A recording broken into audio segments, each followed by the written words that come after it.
ஆண்டவராகிய இயேசு கிறிஸ்துவின் நாமத்திலே உங்களுக்கு கிருபையும் சமாதானமும் உண்டாவதாக.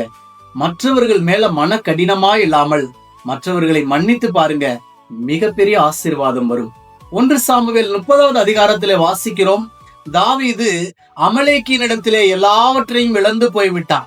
அமலேக்கியன் வந்து தாவீதினிடத்தில் இருந்த மனைவி, பிள்ளைகள், உடைமைகள், மிருக ஜீவன்கள் எல்லாவற்றையும் கொள்ளையடித்து சென்று விட்டான். இப்பொழுது தாவீது அழுகிறதற்கு பலன் இல்லாது போக மட்டும் அழுதான்.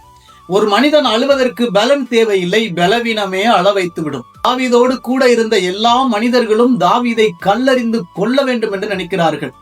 இப்படிப்பட்ட ஒரு சூழ்நிலையிலே தாவீது ஏபோத்தை கொண்டு வர சொல்லி கர்த்தரிடத்திலே கேட்கிறான்.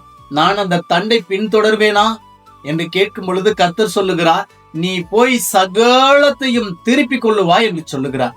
தாவீது புறப்பட்டு செல்லுகிற பாதையிலே ஒரு வாலிபன் உயிருக்கு போராடி கொண்டிருக்கிறான். தாவீது அவனை பார்த்து கேட்கிறான், நீ எவ்விடத்தான் என்று கேட்கிறான்.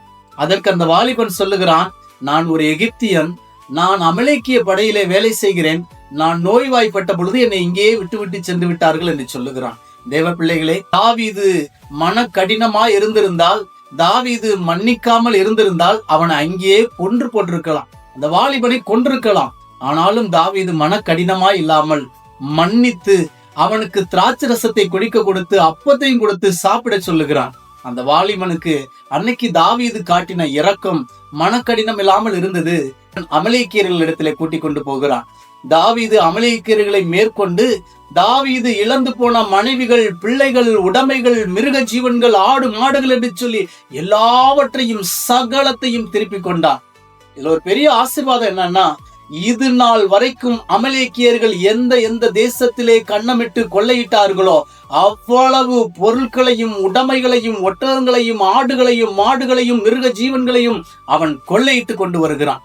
எந்த மனிதர்கள் தாவீதை நிந்தித்தார்களோ அவர்களே இப்ப சொல்றாங்க, இது தாவீதின் கொள்ளை என்று சொல்லி, இது தேவனுடைய சேனை என்று சொல்லி. மனிதர்கள் தாவீதுக்கு விரோதமாக எழும்பினார்களோ அந்த மனிதர்களே தாவீதின் பக்கமாக திருப்புகிறார் கர்த்தர். உங்கள் சத்துருக்களுடைய வாசல்களை எல்லாம் நீங்க சுதந்தரிப்பீங்க. தாவீது மனக்கடினம் இல்லாமல் மன்னித்ததினால அவன் சகலத்தையும் திருப்பி கொண்டான். ஒன்று கூட மிச்சம் வைக்கவில்லை. அமலேக்கியனுடைய பொருளையும் சேர்த்து கொள்ளையிட்டு வருகிறான். உங்க வாழ்க்கையில நீங்க எதையெல்லாம் இழந்து போனீங்களோ அதையெல்லாம் 2 மடங்கா பெற்றுக்கொள்ளும்படியாய் கர்த்தர் செய்வார். கர்த்தர் 10 சொல்லி 8 செய்யறவர் இல்லைங்க, அவர் 10 சொன்னா 10யுமே செய்வார். கர்த்தர் தாமே உங்களை ஆசீர்வதிப்பாராக. God bless you.